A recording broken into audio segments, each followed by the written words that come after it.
All right, let's go, Alan. Good morning, Jerome. How are you? All good? Very good, thank you. And welcome to everyone for our National Road Safety Partnership Program webinar, Understanding How Truck Rollovers Can Be Avoided. And for those of you who are members of the Chartered Institute of Logistics and Transport, you'll receive 5 CPD points for attending today's webinar. For those of you who don't know me, my name is Jerome Carslake and I'm Director of the National Road Safety Partnership Program. Next slide, please, Alan. And its many activities. So to find out more, please check out the NRSPP website and register for our newsletter or follow us on social media, such as our LinkedIn page. Next page, please, Alan. Oh, come on, talk to me. There we go. There we go. So there I am. You can't see me from my little video footage. So we'll go next one now, please, Alan. Today's session is going to go for approximately 60 minutes, which will include a 40-minute presentation with 20 minutes for questions. We're going to be recording the session today, and it will be shared on our website along with the PowerPoint that Alan's kindly pulled together for us. So we love to make our webinars as interactive as possible, so please do share your questions by typing them into the box right here you'll see below, and we can throw them at Alan as we're moving along. We also have a couple of question points we're going, and we have a chat box as well, so feel free to use that as well. Now, moving over to our guest presenter is someone who's very well known. G'day, Alan. G'day, Jerome. Everybody else, thanks for tuning in. So for those of you who don't know Alan, I'll come across him. He is a true expert in his field. He has many years of experience in a variety of roles in the heavy vehicle transport industry, including 18 years as a regulatory and compliance officer in country Victoria with extensive experience in crash investigations. Alan has a passion for road safety and stakeholder engagement and education. Has spent the last 6 years working with sections of the heavy vehicle industry on road safety initiatives, with many focused around being heavy vehicle rollover reduction. He's an experienced presenter, facilitator, and understands the key success for effective road safety outcomes, which is industry engagement, which is why I've reached out to him and said, Alan, come along, share your wisdom, mate. So over to you. Thanks, Jerome. And thanks for everybody tuning in. We had a good discussion with Jerome when we were putting this together. And he was sort of looking at 4 main points of working with the industry to work on stopping or preventing truck rollovers in particular. And I spoke to quite a few people I'm working with, Adam Gibson from NTI and Beck Coleman from LBRCA, some others, even someone from Canada listening in today. We started to look at a bit of a formula, and we probably came up with 4 dot points of how important it is. And we put it into a bit of a structure today, given the fact we've only got 40 minutes. Anyone that knows me know I can speak for 40 hours without taking breath. So I'm trying to summarise it. We're going to be looking at the high-level stuff, working with the industry and a holistic approach rather than the individual technical stuff about truck rollovers. Probably the biggest one out of the points is to own the issue. And I'll give a really quick case study. Some of you would have heard it before when we first put the program together. And it really did start with the logging industry. And it was about owning the issue, understanding that it was an industry problem. There probably wasn't anybody out there with the expertise to do some stuff about it. So by owning the issue and everybody getting into work together to fix it, that was really important. And then we went on to understanding the problem. Particularly 10 years ago or 12 years ago when we started doing this stuff, we didn't really understand what was happening and why. And the people that did really know were the people that were attending the accidents, the guys that actually rolled the trucks, the loaders, everybody else. And individually, they all knew a little bit. And probably by working together and everybody working together to understand the problem, that's where we had our biggest outcome. And from there, basically, we had to go out and just train. And training is probably not a great word. I prefer just awareness, talking about the issue. And anybody that's seen our program, I don't call it a training program. I just say it's sharing industry awareness and knowledge. And on our point 3 there, we've got down train drivers and educate operators. Anybody that knows has been involved in this program, we know it goes way, way, way beyond that. It's everybody in the transport chain, right down to admin staff. They need to understand because they may just have that little bit of a factor on the way that they can influence or understand to help us. And really the important part, I'm just going to go on about today. I'll give 1 or 2 case studies, depending how we go with time. but working together across the whole industry, not just in little silo departments, the whole industry, everybody working together with a passion to prevent these rollovers and crashes. So prior to this, Alan, was it very much just rollovers were just business as usual? It's just part of the risk of the job, was it? Pretty much, Jerome. I remember starting, particularly with the logging guys, and the background of the program when we put it together. We were in the middle of a salvage operation after some bushfires down in eastern Victoria. One particular consigner, it had out of about 230 trucks, it had 16 rollovers in 6 months. And it was a lot to do with load heights going up and the difficult conditions these guys are operating under. And we just really needed to understand how and why these were happening. Out of that case study there, we decided to work together, pull everything together, get out there, work together to understand what was going on. We had a lot of meetings about what was going on. We got the tow truck drivers in, the truck drivers, the operators, the loaders, everybody else in the room to work together to understand what was going on and get that message out there. So the big thing, as Jerome just said, when we did first start, and I grew up in the bush and my dad was a truck driver, it was deemed to be inevitable. It's pretty much, nah, mate, you can't stop them. They're nature of the beast. You got high loads on trucks. But when we started to break it down, every truck rollover, when we understood them, had a set of contributing factors that led up to them. And 9 times out of 10 or 99 times out of 100, the guy was not negligent. So just out on the road, operating at some really outer limits of all our laws we'll talk about in a sec. And they get it wrong for 1 second at a time, and over they go. So if you start to individualise these things and get that awareness out there, suddenly we didn't see them as inevitable. Everyone was preventable at the end of the day, because at the end of the day, it's pretty much just maths and physics. And once we understand this, good. Pretty much when we started to have success, a lot of the people started to say, wow, we can stop these. And I still really get emotional with the input these guys put in. Got to the stage where with this mob we're having, that 16 rollovers in 6 months. And when we decided we're going to stop every one of them, we worked really hard, and there was a lot of luck involved, but the next 6 months we didn't have one rollover. It was a pretty good outcome.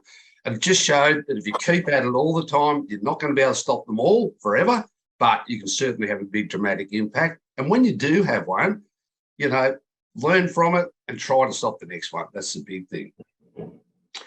So just going out of that, when we start to talk about owning the issue, I probably got a real passion for the primary industries of Australia. That's where I sort of come from, country Victoria. We have all the high risk loads. We have our cattle, we have our bit of grain, we have wood chips, logs, building materials, a lot of liquid loads, fish, all those sorts of things down in our area. I think it's really important to understand that these primary industries do drive Australia. That's what our economy is all about. We need to move a lot of freight at a very efficient rate to stay in business. And one of the things I'm always going on about the guys I work with, building the photo here, the wood chip truck, or even a log truck at the top of the pins, or a cattle truck fully loaded. We talk about heavy vehicle national law, and we start to talk about mass dimension, loading, speed, fatigue, all those sorts of things. On any given day, a log truck driver, when he's loaded to the top of the pins, is maximum height, maximum length, maximum width, maximum weight, doing maximum safe driving hours at a maximum safe speed just to stay in business. And they're on some really, really, really challenging roads. So it's not like just driving general freight up and down the Hume Highway. This is a really challenging job these got. If we can accept that and own that, then we can all start to work together to do something about it. Their margin for error is really, really low compared to other people, which means as an industry, these guys and the rest of us have got to be better than everybody else to get these loads safely home. It'd be nice to leave 10 tonne behind and have a power nap every hour and all that. It just doesn't work. A competitor will come in and undercut you. That's the way we go. And I always go on about it. I've been to a lot of crashes, a lot of investigations, and a breach of the law generally doesn't cause a rollover. It's just a set of factors that build up to a certain point, and the truck goes over. And if we can all accept that and work together and own this, that's when we start to have the really good outcomes. And just this slide here is one we use. It's really awful, but I do love it. We have the law. These guys are operating on the outer levels of the law, the outer limits of the law all day, every day. Now, I made the slide up prior to the October the 1st, 2018, which is a groundbreaking day in Australia. We'll talk about that in a sec. And what I should say, they work on the outer limits. So we have a legal obligation, and we also have a moral obligation to look after this guy here. 1st of October 2018, the work we've been doing through our industries for a long time became law. It was fantastic. The National Heavy Vehicle Regulator brought out this safety duty, and everything we do aligns perfectly with what this is. And if everyone looks at this and understands the intent of it, that's when we start to have some good outcomes. And sometimes I like to think this may have been modelled on the work we've been doing. It's probably a little bit egotistical, but if not, we certainly model on it. So it pretty much it says Chapter 1A, safety duties. Principles. 26A, principle of shared responsibility. It says the safety of transport activities relating to a heavy vehicle is the shared responsibility of each party in the chain of responsibility. Okay, so if everybody understands what happens and why, all works together and share that responsibility in a cooperative approach, that's when we have the really, really good outcomes. And that's what we've been doing is these industries I've been working with. And the more people you get on board, the better the outcomes that we have. And that's pretty much it. So every time people look at that, quite often they're just looking around the prescriptive offences of mass dimension loading, speed, fatigue. Let's look at the safety side of it, understand these guys are out of the limits of these laws under really, really tough conditions, trying to do their best to keep the country going, feed their families and everyone else. So we all need to work together to give them as much up their sleeve as they can. Throw over to you, Jerome. Any questions out of that? None thus far, but I think on that problem side of things, I think how much does some of those loads vary as well? Like when you talk about some of these agricultural products, and look, I'm from the land. I grew up in the Northern Belt in WA, so we hauled a lot of grain over the place. We actually lost one of our trucks rolled when a young driver took the corner too quick, and the trailer went over, and I can remember. But back to your point, we always accepted that it was part of the risk of grain farming. You'd lose a few trucks along the way. Yeah, that's it. And that's probably the bit that comes in. Perfect question for the next part is trying to understand the problems. The program we've got, most of the companies I work with, pretty much we've got a 2-hour program, which is an awareness program to really throw a lot of information into people to get them to get engaged in the program we've got. And when we come to understanding the problem, we need to use a holistic approach. And this is when we first started. I think we hit the nail on the head when the guys all come out. I remember going into companies and they had all these great reports, and they're really, really well-written reports by some very clever people about rollovers, and you've seen them as well. But they're sitting up on a desk in a cupboard and all the rest of it. And it was written so well at a high level that nobody could really understand, and quite often wasn't passed down to the drivers. A lot of board meetings and safety meetings. And we started to figure out more involvement we got, the more ownership we got, and then the more engagement we got. And at the end of the day, in a program like this, it's about engaging. You want everybody engaged to be part of the program. So what we did, we grabbed all this data that was out, these reports, and I say they're so well written, but at a really high level. We got that out, simplified it all, got out to start to talk to the guys, got their input into it. They all felt as though they were involved in it. And we got all their advice, because nobody knows more about a truck roller than the guys that rolled the truck. He saw it all happen in his rear vision mirror. So we need him and everybody else. We need the loader drivers. And when we actually started to run these programs, we would simply walk into a room. I know when we first initially tried to stop the big run of rollovers after 16 rollovers in 6 months, when we actually started to deliver it, everybody in the room felt that they were part of this program. They felt some ownership of it. And when we walked out and we're starting to have a bit of success, they got engaged and they just went harder and harder. And the big thing when you actually understand these programs is to involve everybody, share your knowledge and your data. We've got a couple of programs coming in now, I'll talk about a bit later, backed by the National Heavy Vehicle Regulator. And this stuff is really good.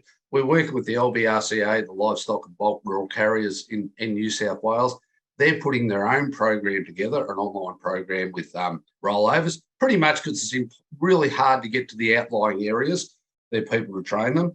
But realistically, they're the people that are understanding their problem. They understand what's going on. They understand their loads. And I'm simply in the background coordinating it, something I know really well how to do, but they understand their load. So when you go back to your load of wheat or grain, there could have been some problems. It could have been loaded side heavy, top heavy, or something like that. And that's what we need. And when you have that final product come out there, everybody wants to be part of it. They feel like it's there. Somebody hasn't come along and told them what to do, and away we go. We're also working with NTI Insurance and the National Heavy Vehicle Regulator again, and the milk industry, the milk tanker industry. It's a collaborative approach to stopping rollovers. And when we first started to talk about it, a few of the drivers are sitting back, is anybody going to listen? They understand now, yes, we are going to listen. They understand they're the experts, and we're simply going to build the program because that's what we know how to do, using their information. And I'm hoping the same when we get this program up and running, that they can all sit in the room and say, hey, somebody listened, somebody understands, and we're all working together on it. And that's a really, really important thing to be doing. So that's a crucial step there, Alan. You were just saying then is overcoming that barrier. Like, how are you going to tell a driver who's been driving for 30 years? So I met one the other day who's been driving for 45 years. The insights were fascinating. Yeah. How do you actually do that? How do you overcome that? It's a hard thing to do. I was recently in Western Australia to come over there, and the last thing they want to do is Victoria walking into the room with 50 guys telling them how to drive trucks. So it is a lot about understanding you're non-threatening and you're willing to listen. And I went over there and said, hey, I know a lot about truck rollovers as per se, the generic stuff. I know nothing about your trucks, your industry or stuff like that. So what I'm going to do is I'm going to set what I know, understand, then I'm going to listen to you to build the rest of the program. And we came up with a really good program because I got some input before I got there and the conversation's going along. And once again, all the time you need to be understanding and listening, but there is a bit of a trap. They need to understand the basics themselves. And one of the most important things we do when we talk about the training part is everybody gets a base level understanding of what happens and why. A lot of people understand it.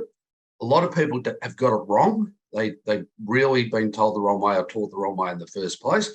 But if you just put it out there, hey, this is what we know, you draw your own conclusion on it and how we work forward. And that's really important. Setting that baseline, giving them the opportunity to go to the next steps, really, really important. And that's where you have your best outcomes.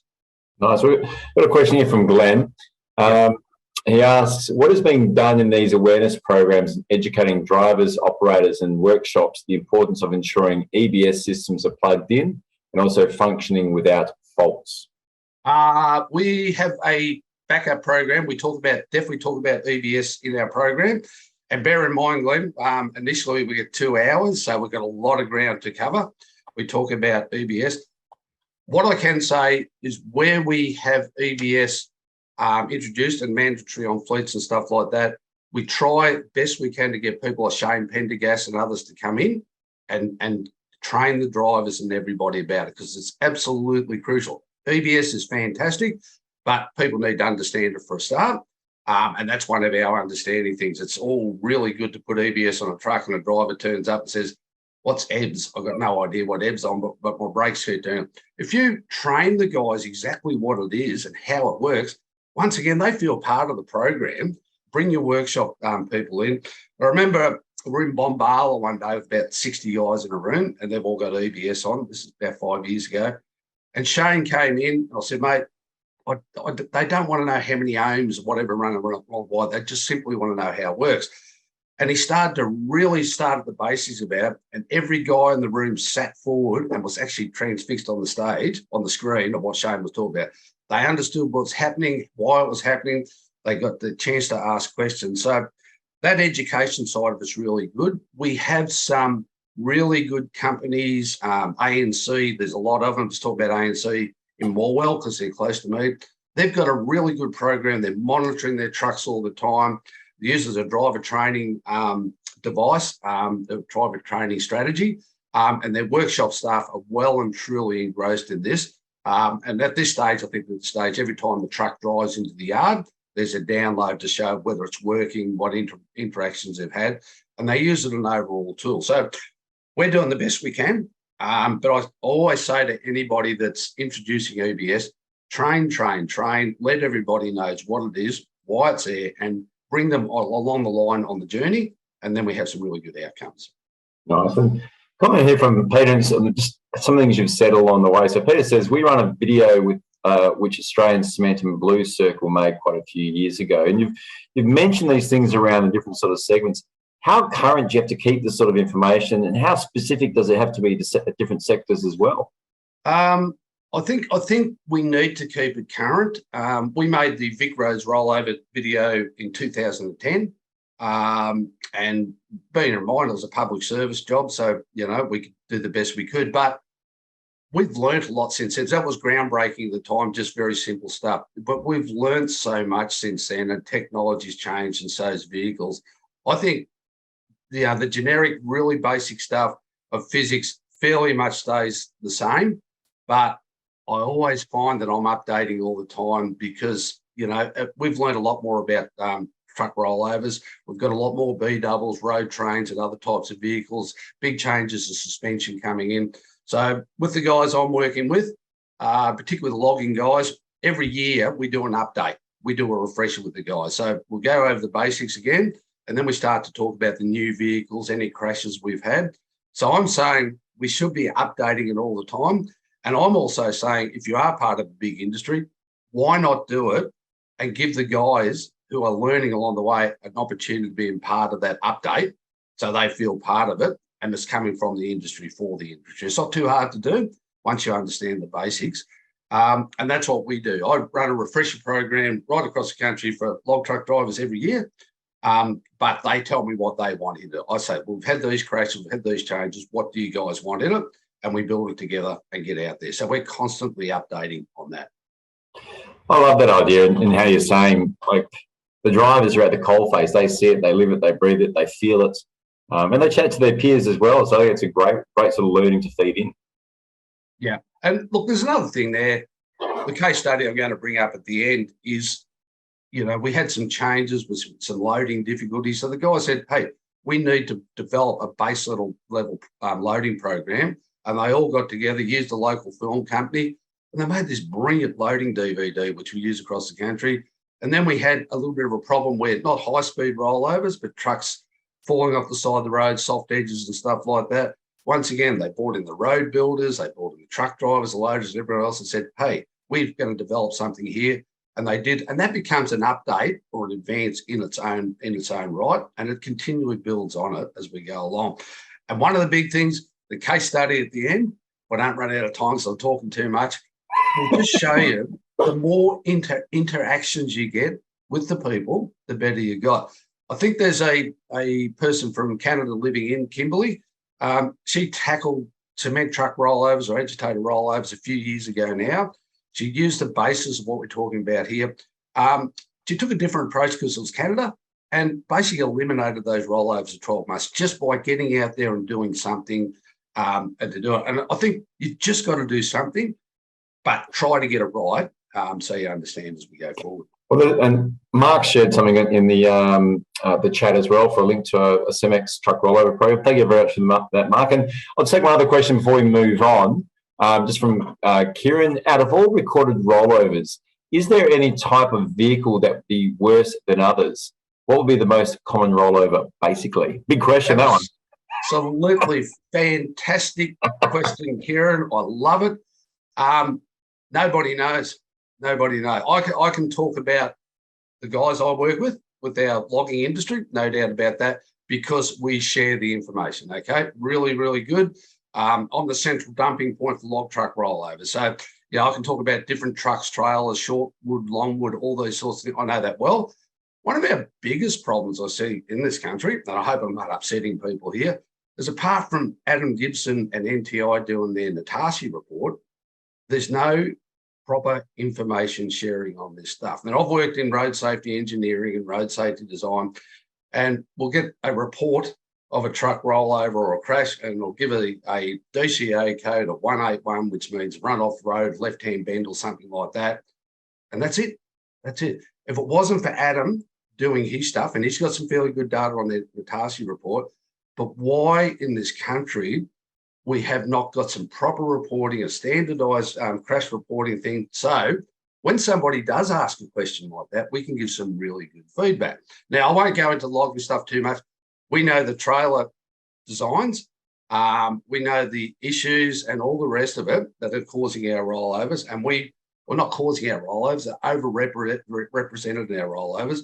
And we're always working on that. And sometimes it's not changing the design of the truck or trailer. It's just making an awareness to say, hey, if you've got this particular thing doing this, this, and this, and you've got wood up this high, you're at high risk. Therefore, you need to manage that. So thanks for that question. It's really good. And I'm probably trying to drive right through the country at this stage. Why don't we have a standard reporting thing so we can understand this stuff? And I'll keep going on about it.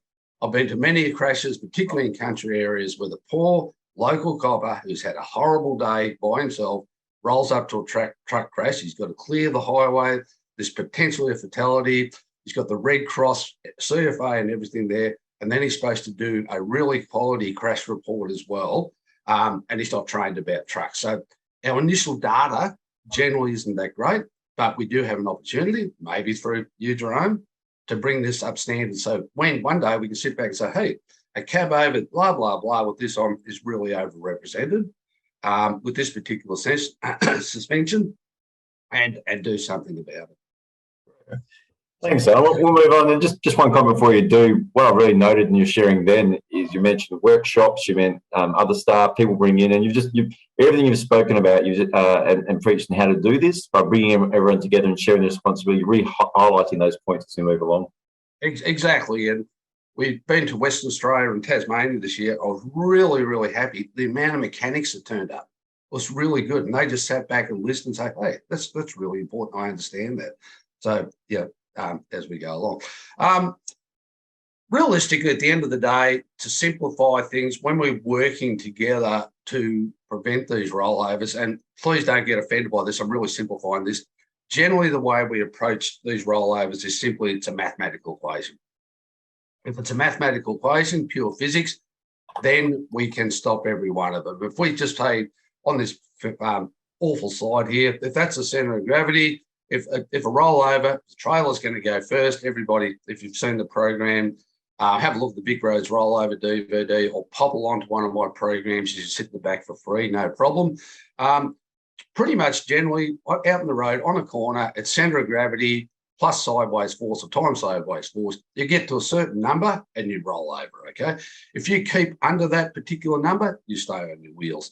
And that's really when we're developing these programs to say, hey, they are preventable because they are pure mathematics.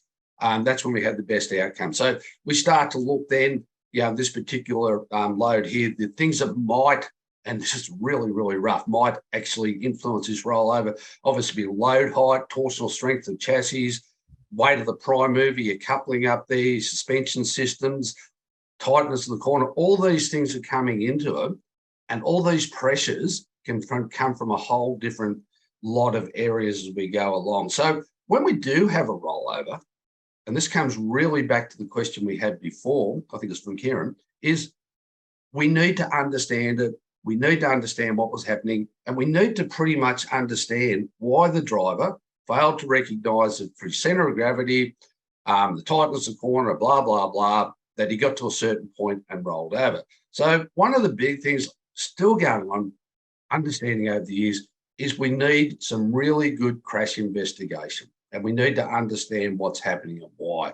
And that was probably the biggest thing when we started working with the logging industry years ago, walking up and down the road with our local police, trying to understand what they knew, our tow truck drivers, myself, the drivers, the people, the witnesses, and try to understand what was going on, look at the marks on the road and talk to people to really understand what was happening and why.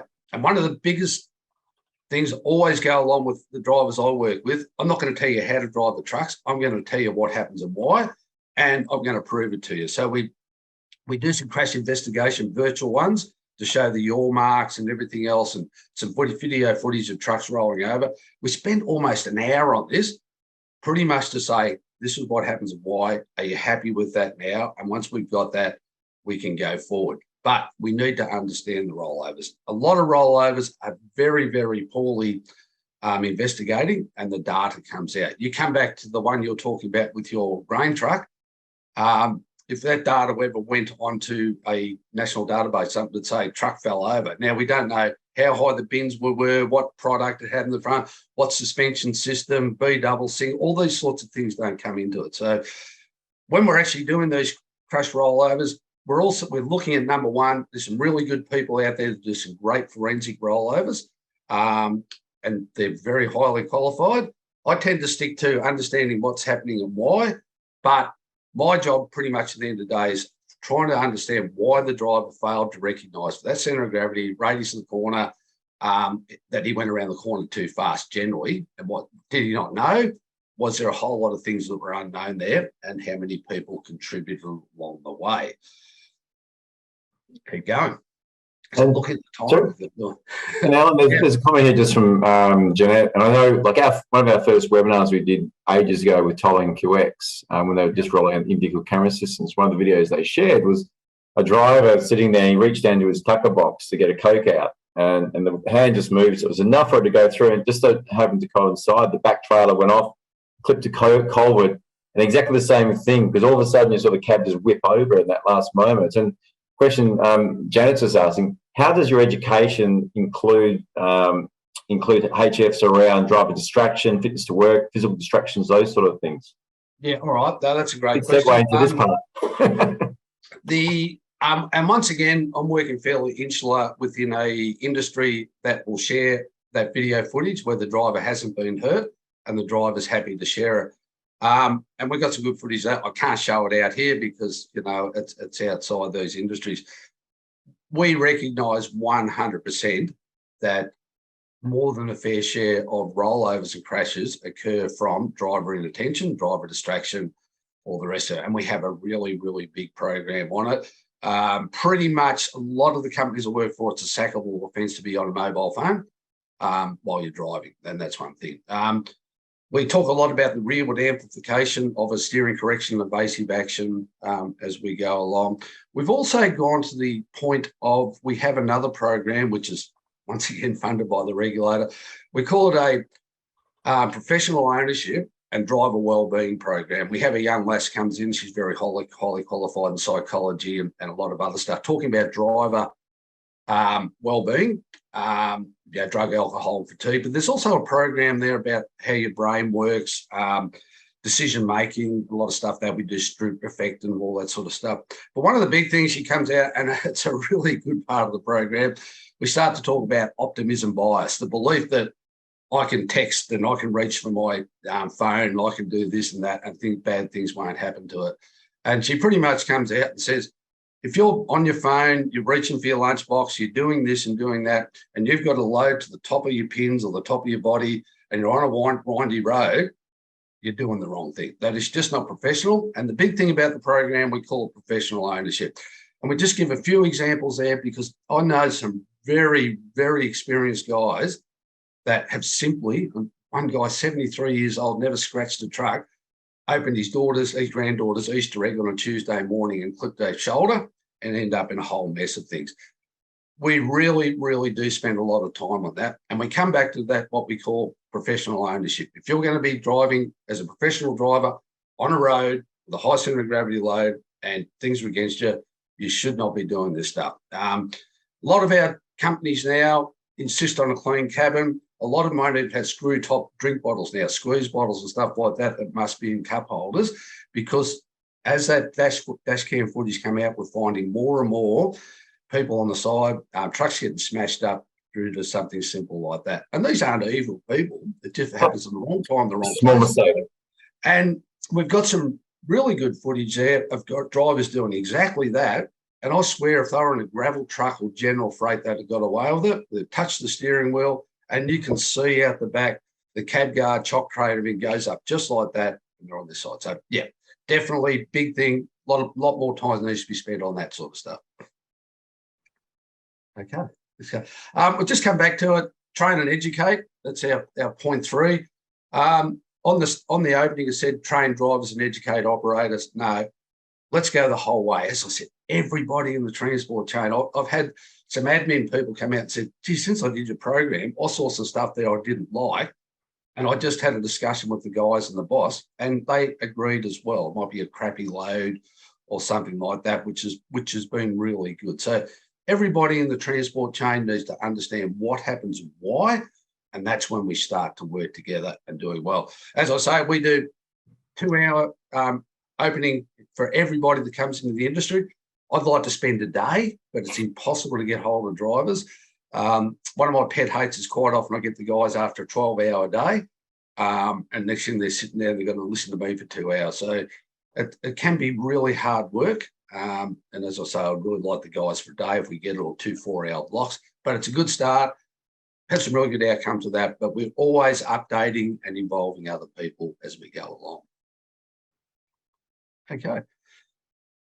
Next question. No, we're going right to the end now. We've spoken about all that, but really, really important working across the whole transport industry, okay?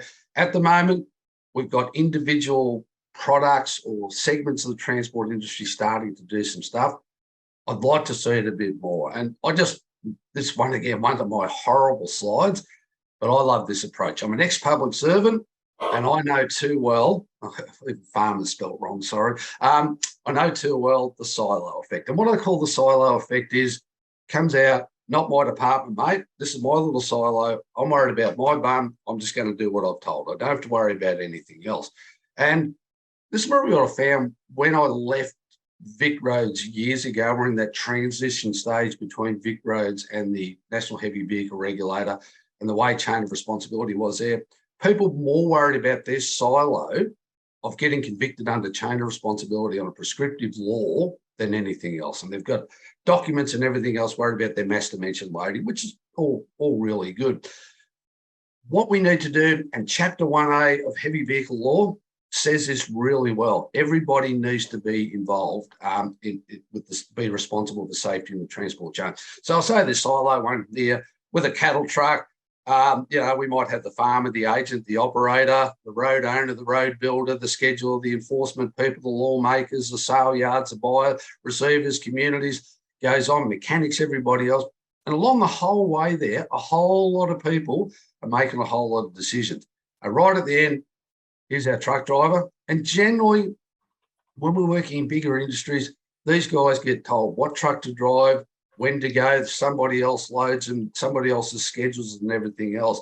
And if a rollover is a mathematical equation, contributing factors come from everywhere. And we quite often find where we've had our best outputs or outcomes is when everybody sits down, considers this guy in the middle here and thinks, what can we do to make his job safer?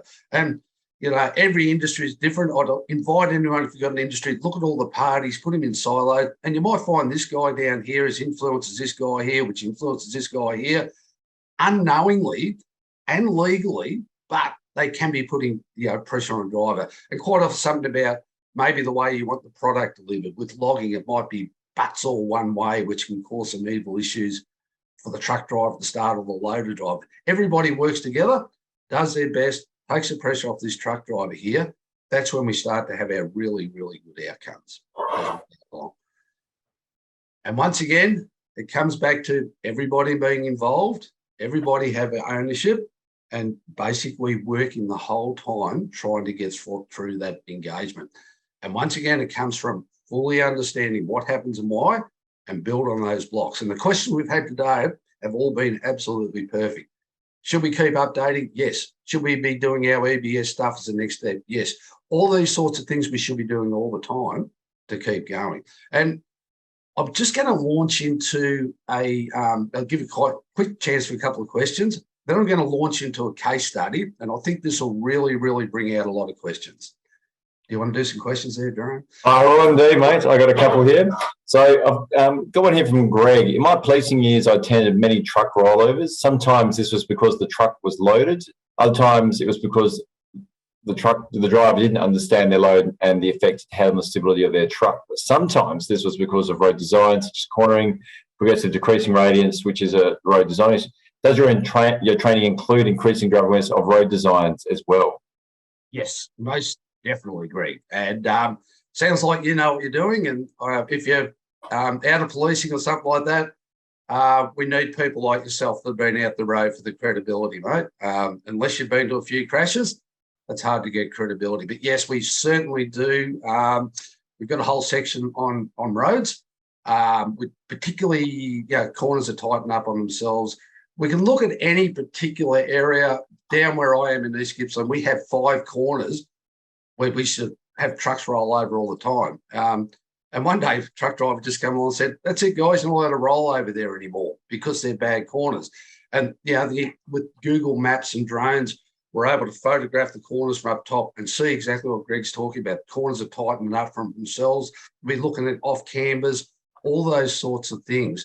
And it's a pity that we haven't got more people out like Greg being out there trained in this stuff that understand this stuff. Because as I said, if you're an experienced highway patrol officer, you've got this nailed. But the poor old Connie or senior Connie that's working general duties that has to deal with this stuff, he's probably not going to understand this. And why would he? He's got to do a whole lot of stuff. So we definitely do spend a lot of time on that stuff there. The roundabouts, off cambers, all these sorts of things. We even got a part there with a troublesome roundabout where the Vic Roads engineers gave us an explanation why they designed it that way and how it affects trucks. So most definitely, yes, and there's a lot more work can be done on that sort of stuff. And if Greg's still out there on the road, please have a chat because we need people like you out there, mate.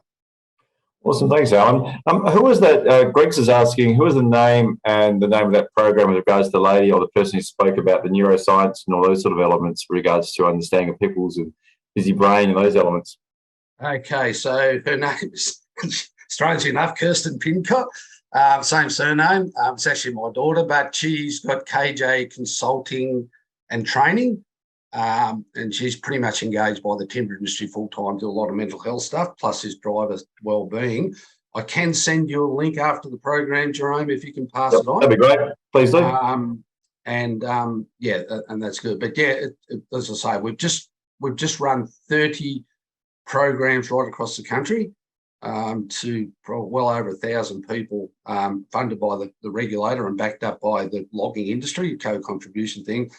And it's been outstanding, and just that whole thing. But once again, we're learning all the time. So if someone's in Greg in the background's got any ideas of how this could be made better, that's what we need. Because he's got to deal with it. We even have a section there Greg will probably be fairly happy with, is the post-traumatic effect on people, including first responders, people involved and all those sorts of things. So we're definitely aware of that. Greg's probably aware of it as well. We actually had some stats within our own industry where guys had been involved in a crash or come across a crash that's been fairly horrendous, a fairly high crash rate of these guys 6 months later. So, we're always looking after that mental health stuff. So I'll send a link to Jerome at the end with the details on it, and we'll go from there.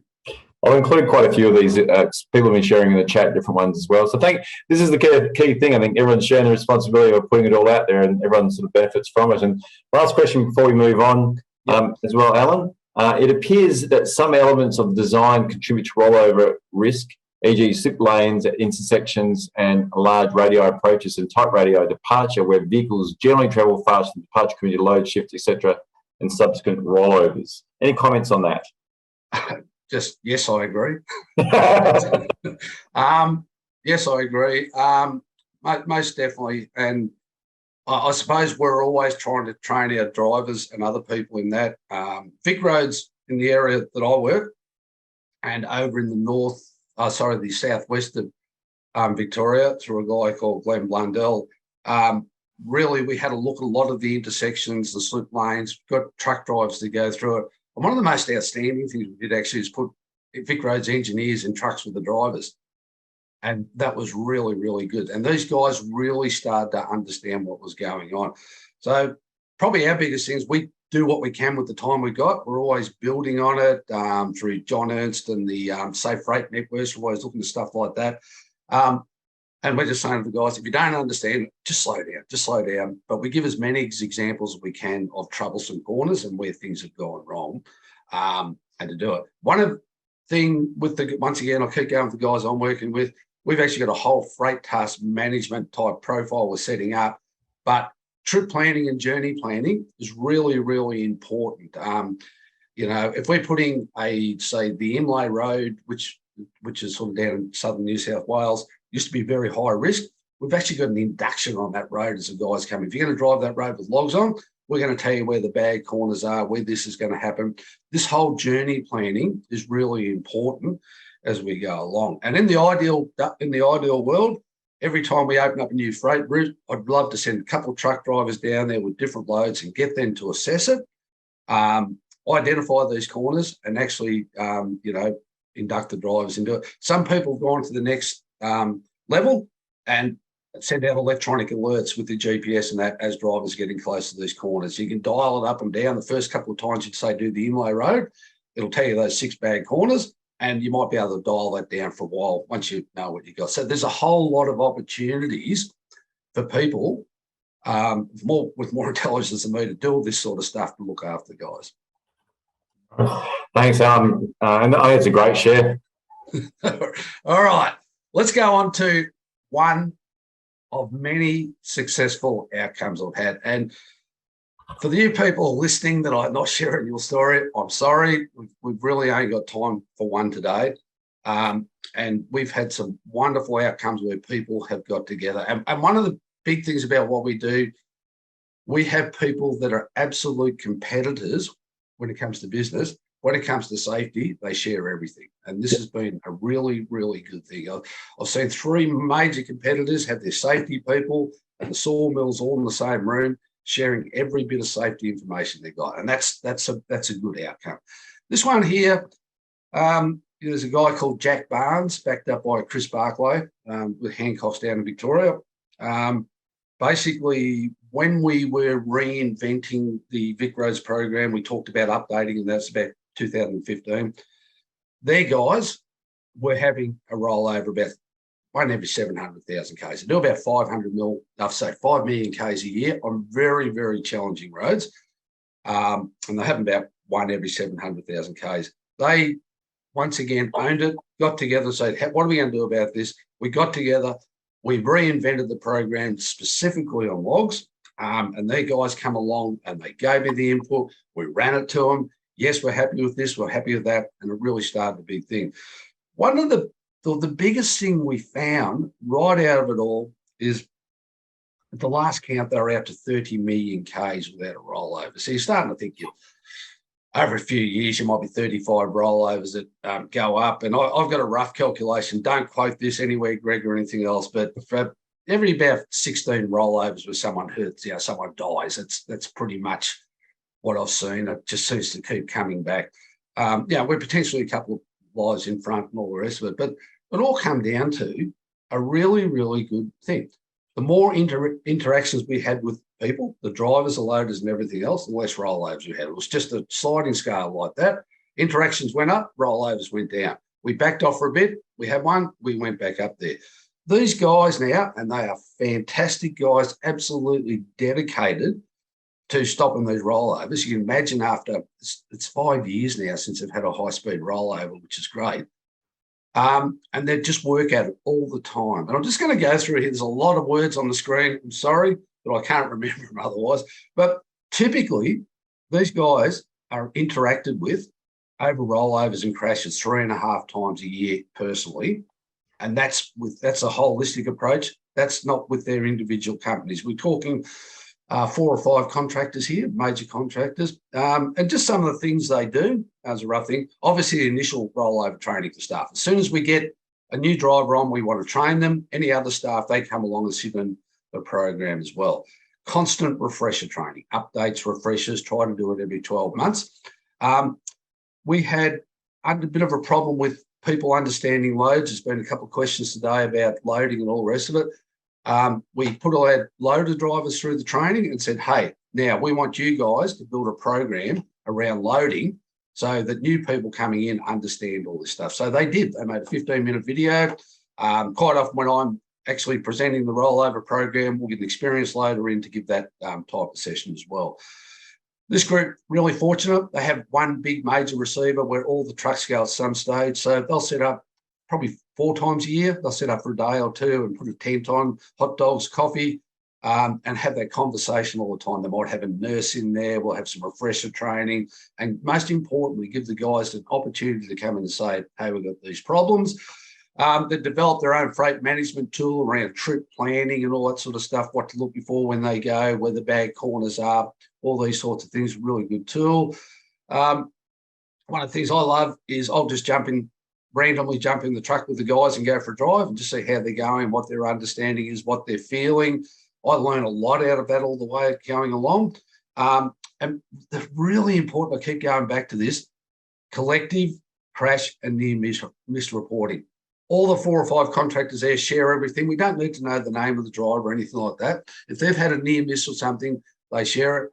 And probably the good outcome about this, we then get to share that with the rest of the logging industry around the country. Nothing personal, just developing trends. I spoke about the driver wellness or the professional ownership and driver wellbeing program. These guys really worked hard to develop that, and that became a funded program we've run all over the country. So they're good. Come to loading. The old days was all about kicking heads for bad loads. Someone came up with a brilliant idea. Let's do a load construction scorecard where staff are trained to look for the loads. And this lines up perfectly with the due diligence laws under the National Heavy Vehicle Regulator, which is great. But what they started to do was give rewards for the best load. So, the best loader driver of the month might get a weekend away with the family or something. And it was one of those things, and everything we do is about leading. Just lead your way up, leave the dregs at the bottom. They'll soon show up down there. And we led it, and it wasn't long before the bad loader drivers picked their act up because they really started to look bad. I spoke about before, staff in trucks. Throw your staff in the trucks, the engineers, everybody, throw them in the trucks so they understand.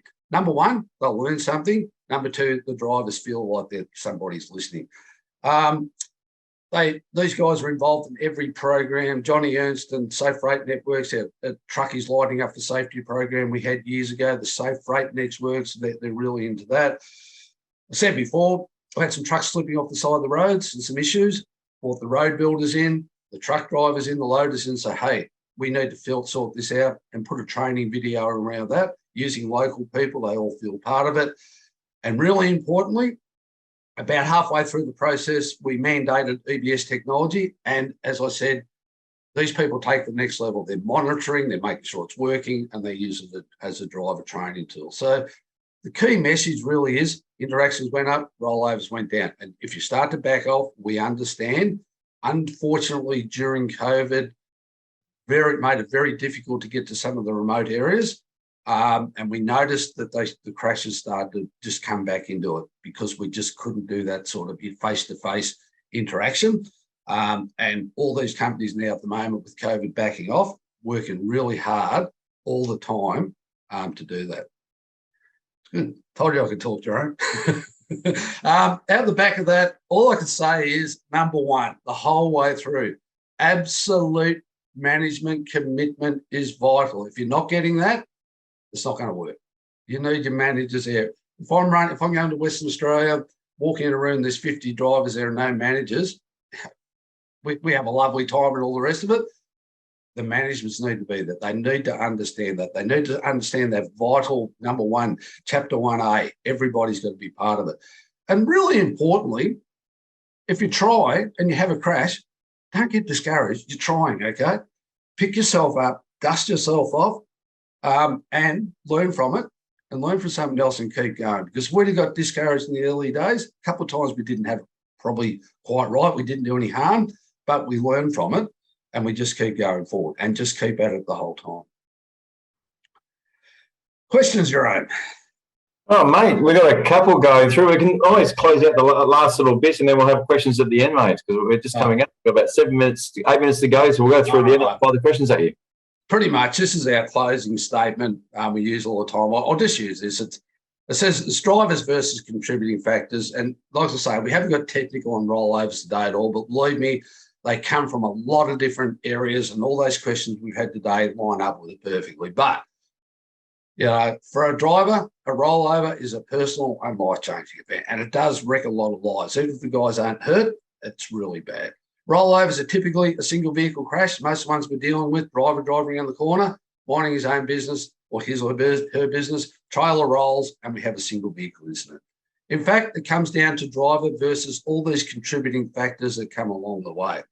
Every time we send a truck out on the road, once a driver leaves the depot or the yard, we rely totally on the driver's skills and experience to get the load safely to its destination. The message is, and this is my job, message is for all parties in the transport chain and beyond to do what they can to eliminate, reduce or control as many of these factors as we can. And if we're doing that all the time, working with the drivers, that's when we have the good outcomes. Thank you.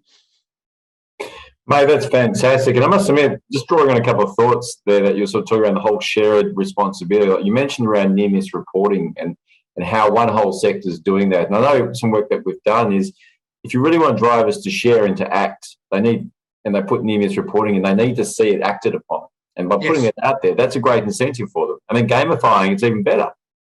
Exactly. Yeah. And that's it. And, there are a lot of near misses with rollovers. One of the things is we need to be investigating the ones where nobody actually gets hurt or anything else as heavily as the others all the time. And that's going back to the early days is we looked at every incident, every one of them, because every one of them was a potential crash. Therefore, we need to be working around that. And, quite often we find it's only the fatalities or the really high publicity ones that are investigated properly. They all need to be done, and we need to identify all those, trends and everything else. And if we ever do another program, if you start to look at different trends that are coming in, might be time of day, time of week, industry specific, we had one with the logging industry where basically 37.5% of our serious rollovers were on a Monday morning or first Tuesday back from a long weekend. Now, a lot of other industries, it's completely opposite. It's the end of the week when the guys are getting tired. So we need national data, and we also need really industry-specific data, and we need to be looking at it all the time. And if I get nothing else out of today, I'm really happy with the guys I'm working with who have good outcomes. I'd really love to see a national approach. I don't know if Adam Gibson's listening in. I'd like to see someone like that. Actually just take this on as a full-time role and quantify what we're looking at, because the questions today have come from the people listening are exactly what we're looking for. How do we know this? How do we know that? What sort of roads? What's all this sort of stuff coming out of there? And I think that'd be the best well-spent money this country could do in the short term. Keep doing what we're doing, but get some decent crash reporting out there, train the people up.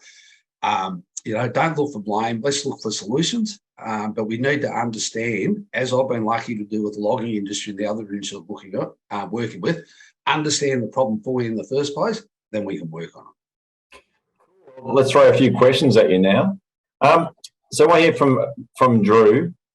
Remember your old message of wipe off 5. Is this still the best and simple message for drivers?